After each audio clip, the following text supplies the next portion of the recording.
La recherche sur le paranormal est de plus en plus reconnue depuis les années 1970. De nombreux chercheurs sérieux s'y sont penchés.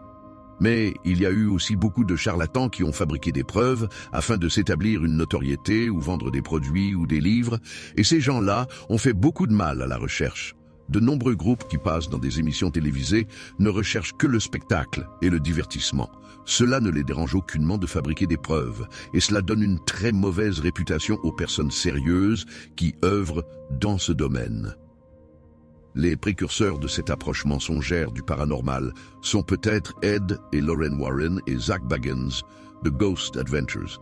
Beaucoup assurent, des spécialistes et des écrivains, que les Warren fabriquaient des preuves pour servir leurs intérêts.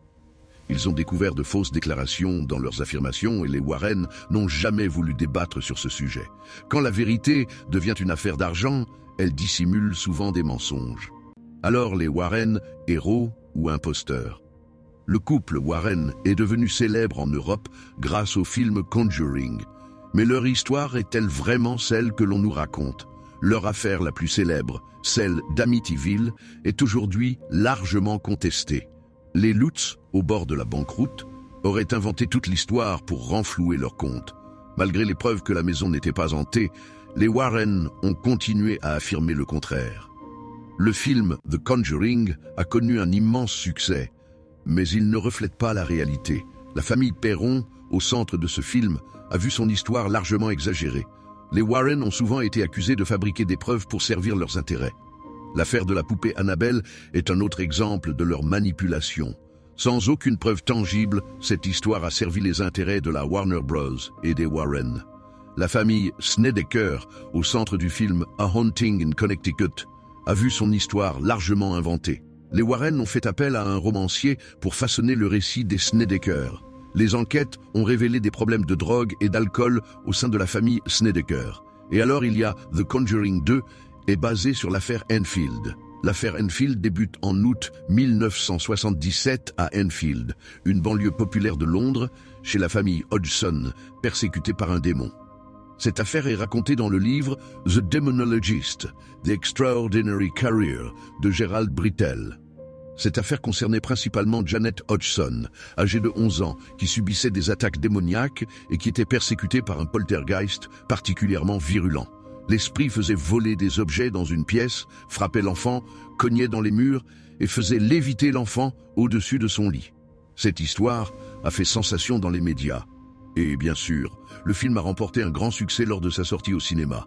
Mais quelques-uns plus sceptiques menèrent des enquêtes auprès de Janet, de sa sœur Peggy, âgée de 13 ans, et sur le reste de la famille Hodgson.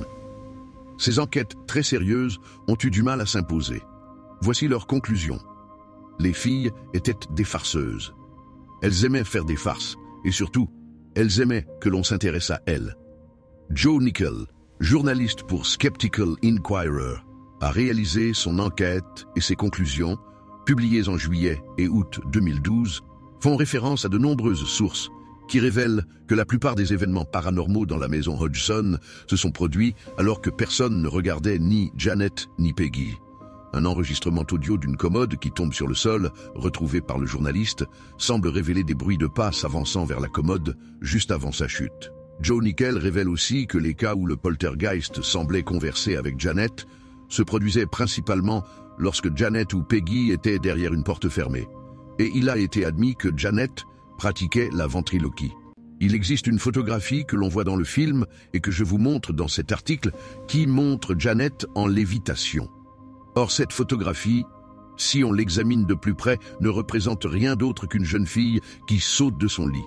Et pourtant, Ed Warren jure qu'il a vu la petite fille léviter dans les airs.